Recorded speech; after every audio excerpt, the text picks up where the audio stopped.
Hello there, kids. For today, we are going to talk about the... Okay, hanapin ko muna ang aking laser pointer. The integumentary system. Okay, ano nga bang ibig sabihin ng integumentary system? Okay, we'll see. Our body is composed of many body systems that work together to perform life functions that keep us alive. Okay, last school year, we only talked about one body system, which is the reproductive system. For these remaining topics of the first quarter, we will be talking most of the body systems that we have. Okay? We have 4 more weeks to go. So, pagkasyahin natin yung lahat. The integumentary system. Okay, anong ginagawa niyan? It protects the body from diseases, maintains body temperature, prevents water loss, and eliminates waste. Okay? Nag-eliminate ng waste yan. Okay? So, protects the body from diseases. Okay, I will get back to this itong phrase na to. We'll go back to that in a while.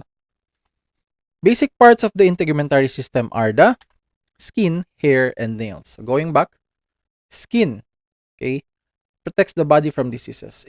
Yung integumentary system kasi, one part of the integumentary system is our skin. Okay. The skin is like an outer layer sa katawan natin. It's an outer layer. So it basically protects us from diseases, not just basic diseases, even yung mga airborne diseases such as yung COVID-19, yung virus na yan. Okay? So, for example, yung mga virus na yan, yung mga airborne diseases, pumapasok kasi yan sila through our respiratory system. We breathe in. Okay? Now, just imagine if we don't have our skin. What if we don't have a skin and our mga blood streams, yung mga cells natin dyan is visible. Okay?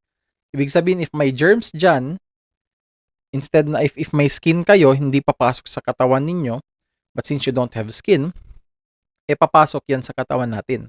That's why nga, as much as possible, if you have like parang mga sakit or a cut, number one thing na ginagawa is to disinfect the area.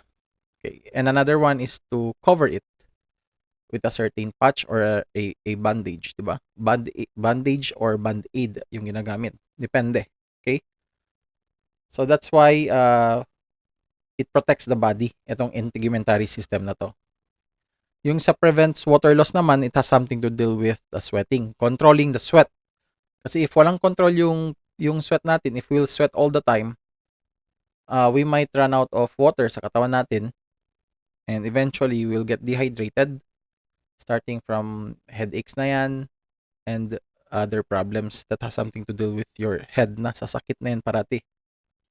Sa regarding sa eliminates waste naman, so control din niya. Diyan din yung sweat natin, of course, at saka yung yes, technically yung the sweating part. Okay, it controls. Yan yung purpose natin ng integumentary system natin. Okay, the skin. Skin is known as the largest organ in the human body. So take note of that, the largest organ. Okay, largest organ natin yan.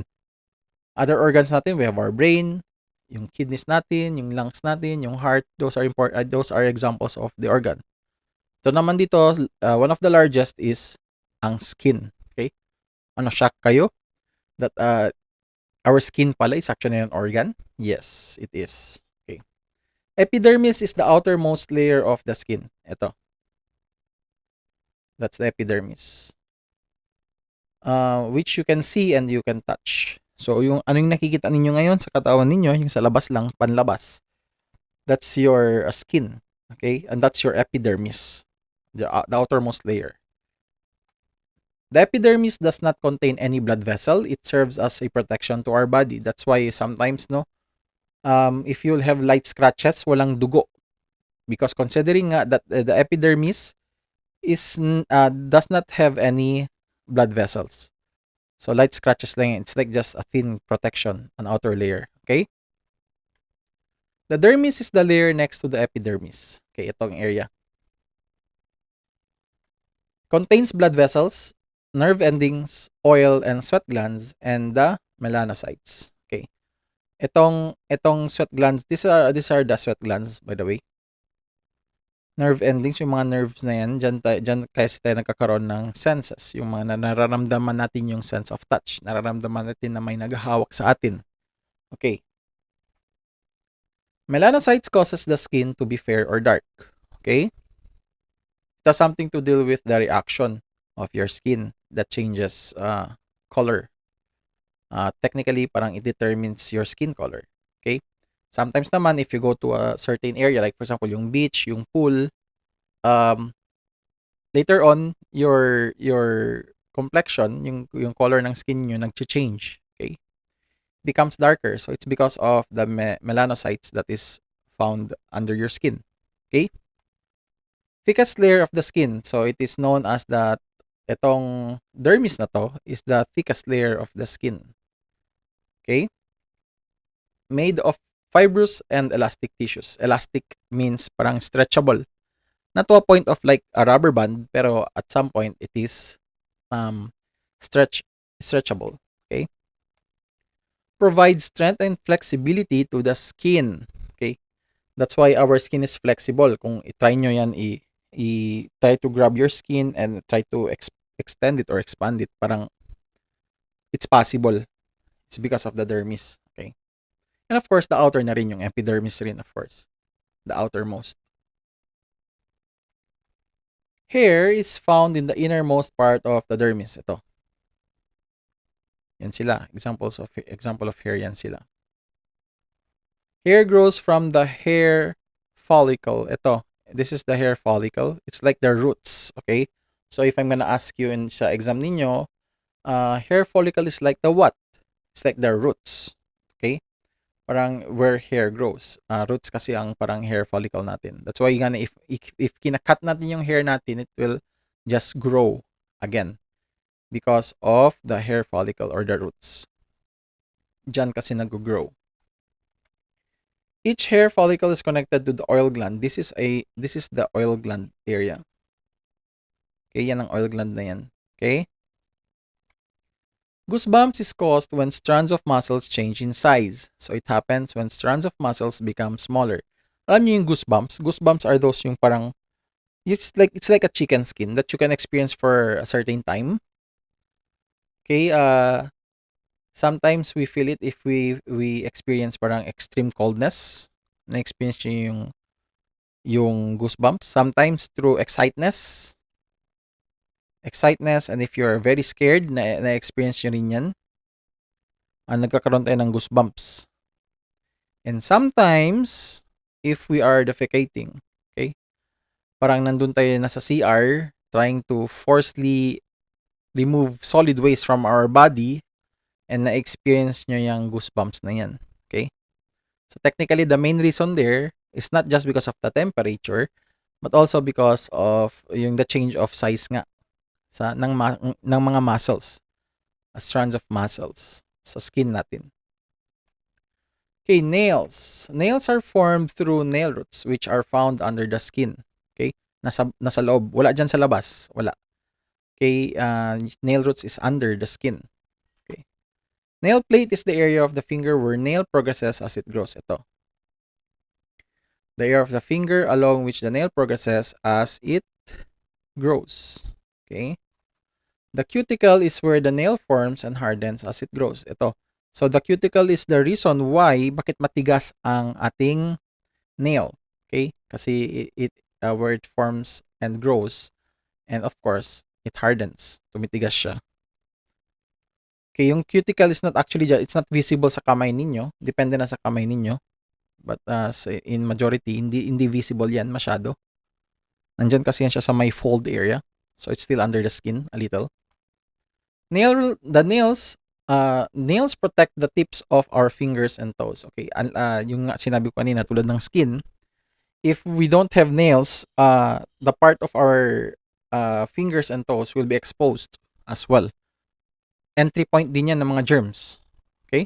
So be careful if magkaka-experience kayo ng mga nail injury.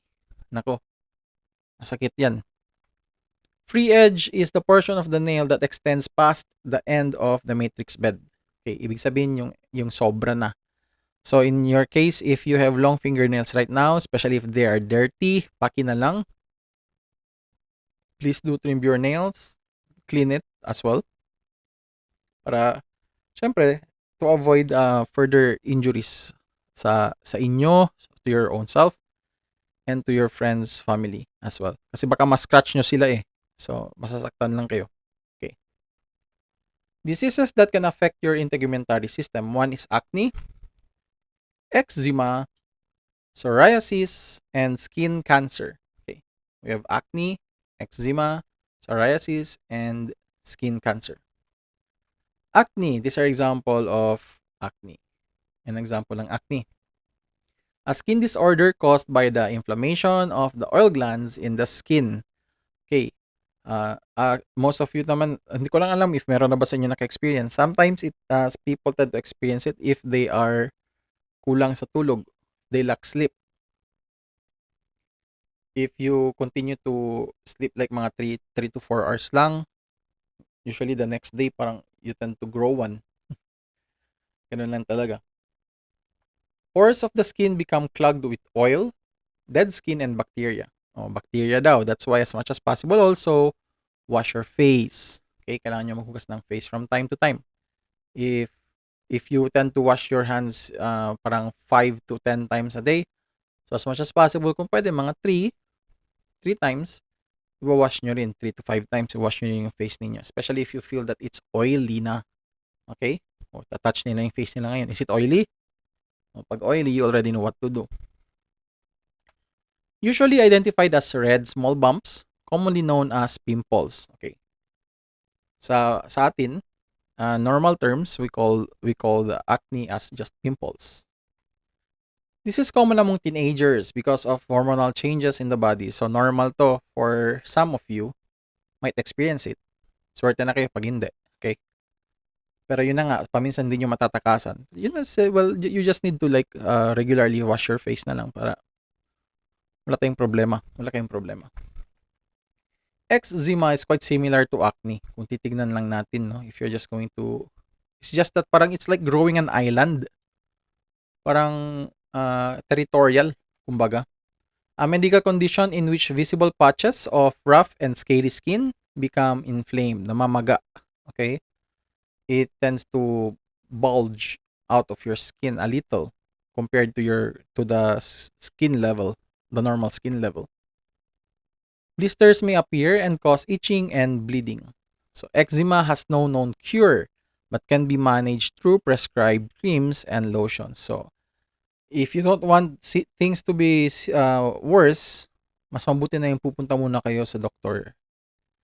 Have it checked rather than just people telling you, use this, try mo kasi effective sa akin. It doesn't mean that it's effective to one person, it will also be effective to the other. Okay? Take note of that. Psoriasis. So this is an example of psoriasis. A long-term chronic skin problem may have thick white, silvery, or red patches of skin. Most common in adults, but children can have it too. So careful lang. Although the last information tells us that it is non-contagious. Ibig sabihin, hindi nyo nakukuha yan. For example, if your brother, your sister, your father, your mother, your neighbors, your friends, if they have that, it doesn't mean that you can have it as well directly from them. Okay? So, depende na yan. It depends. Okay? So, it's non-contagious, so hindi nyo makukuha yan from them. Okay? So, it's safe. Whenever you see your friends having that, it's okay. And also, don't judge them. Don't hurt their feelings, of course. Skin cancer. It's supposed to be skin cancer. Let me just... Meron tayong skin cancer. Okay.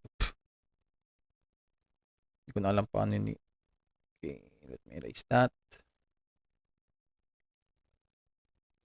Skin cancer. Okay. Skin cancer looks like this. Okay. Para siyang mole. Para siyang a usual mole lang. But it's not. Kasi parang may certain surface texture siya that is different talaga. Okay. A disease where malignant cancer cells are detected in the outer layer. Yan na yan, outer layer ng skin natin. Okay. A rare case and may develop on palms beneath the fingernails or toenails. So you can check your beneath the fingernails or toenails ninyo, and also sa palms ninyo, baka meron kayo niyan, and other parts of your body as well. So most likely nga it's rare, sabi nga it's rare. So not all will have that. Usually parang kumakagat siya sa mga I usually see this type of ito nga siya. This picture to those yung medyo matatanda na, like mga 70, 80 years old. Nakikita ko yan sa skin nila. Causes of skin cancer is overexposure to ultraviolet rays and genetic factors. Anong ultraviolet rays? Anong ibig sabihin ng ultraviolet rays? The sun. Okay, so be careful lang tayo sa sun. So if mainit, you already know what to do. Okay? Wear yung mga jackets ninyo and such, yung hat nyo. How to take care of your integumentary system? Okay, first is to keep your hands clean all the time. Okay?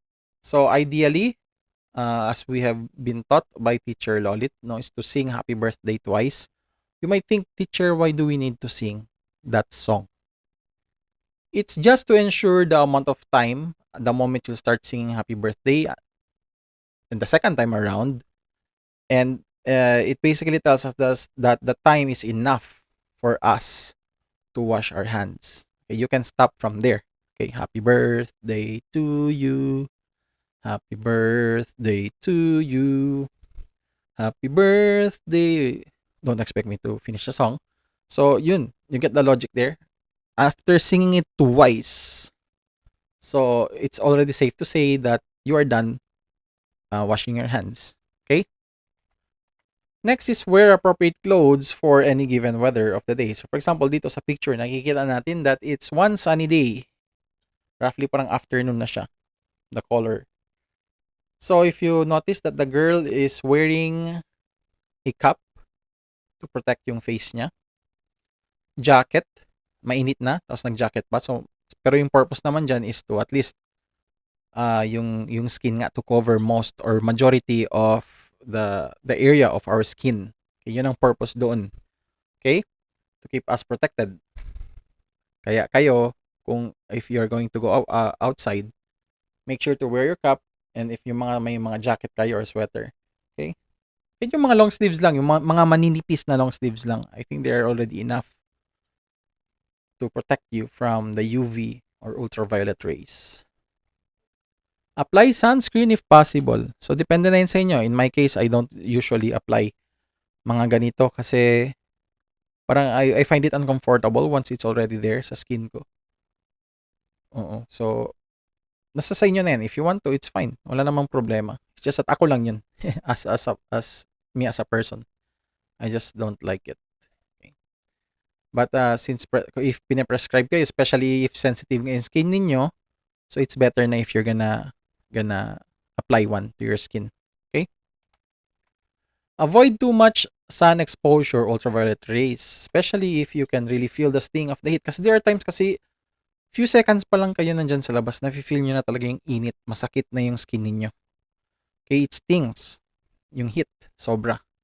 Okay, so as much as possible, kung pwede nga, like yung sa second part natin, sa second tip natin, wear your appropriate clothes for any given weather of the day. Okay? Para naman protected yung skin natin.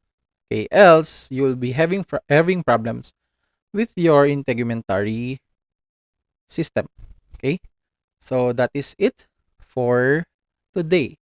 I hope you learned something about the integumentary system.